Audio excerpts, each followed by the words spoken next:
I am Sole Pera, and I'm a researcher in information retrieval and recommender systems, and I am an associate professor at UDelft in the Netherlands. And I have been actually working on how children interact with AI mediating information access, search, and recommender systems for about 10 years, a little bit more, which is scary.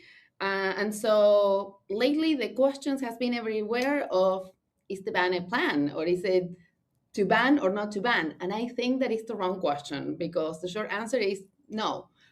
It's not a plan, and no, the ban won't solve the problems. But for me, the question is, which problem are we actually trying to solve?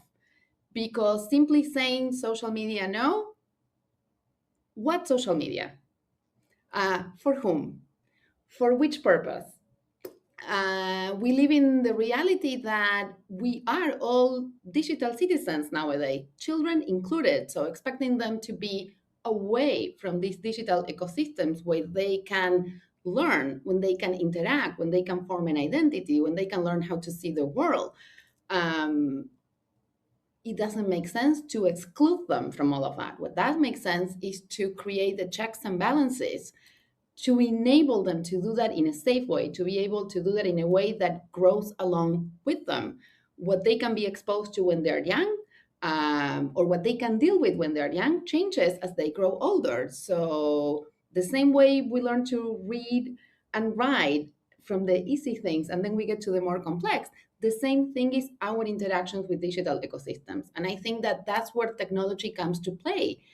Technology today, and I'm going to focus particularly on search and recommender systems, have a social role because they curate and they shape everything children see, whether it's for learning, whether it's for leisure, whether it's for interaction. So because they have a social role, they have to be accountable. And they have to be accountable in the way that they understand what can they present to children and what should them present to children, so that children can actually have safe and meaningful interactions online. The other issue that I see with, then what's the plan moving forward? How do we deal with this? Because it's also not easy, is to understand the tension of the different stakeholders, because children want certain things, but then they also need certain things. And then we have parents or teachers, depending where these digital ecosystems are deployed. And then we have policy. And then we also have companies, because we cannot forget that a lot of these digital spaces are mediated by companies that make decisions for profit. And then I'm going to put as a stakeholder the algorithms themselves and the platform and the system themselves, because none of them are agnostic. When they're designed, you design them with objectives in mind. Every decision that you make, well, it might not be purposely to harm, because I really believe that none of the technologies are designed purposely to harm. Is in the decisions that we make that then result in what we can see, what gets prioritized, what gets pushed, the frequency in which things or media or messages get pushed. And so I think when we put all the ecosystems at the table, it's about the tensions.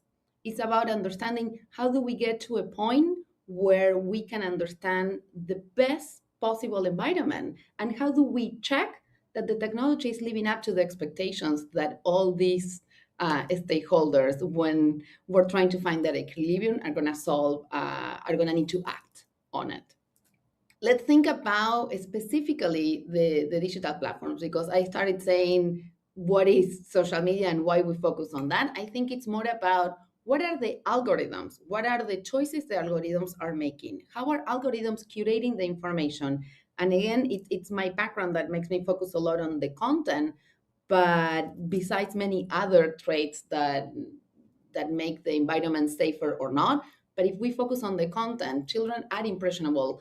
They are forming their opinion. So what they're exposed to has an impact on who they are and how they develop and how they see the world. And so algorithms, first and foremost, have a responsibility to understand what are they putting forward, what are they prioritizing, what are they pushing.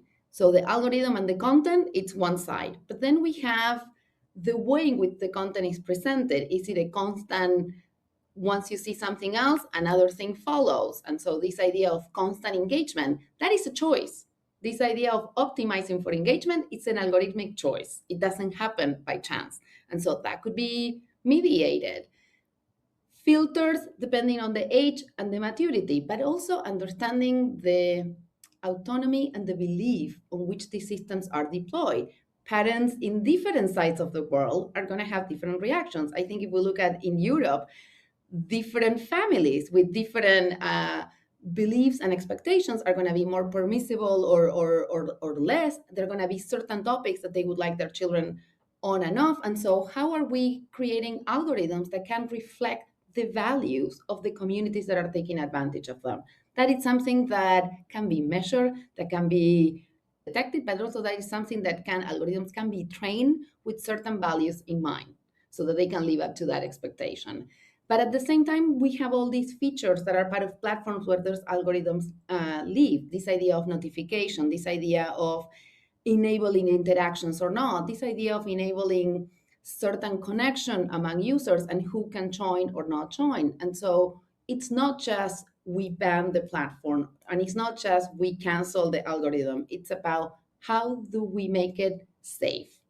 How do we make it so that this algorithm again can be the bridges to information, to content, to connection in a way that is meaningful but also appropriate, or I like the word fit, that fits different users at different ages in different contexts. So it's what is safe for whom and in this context, not just binary yes or no.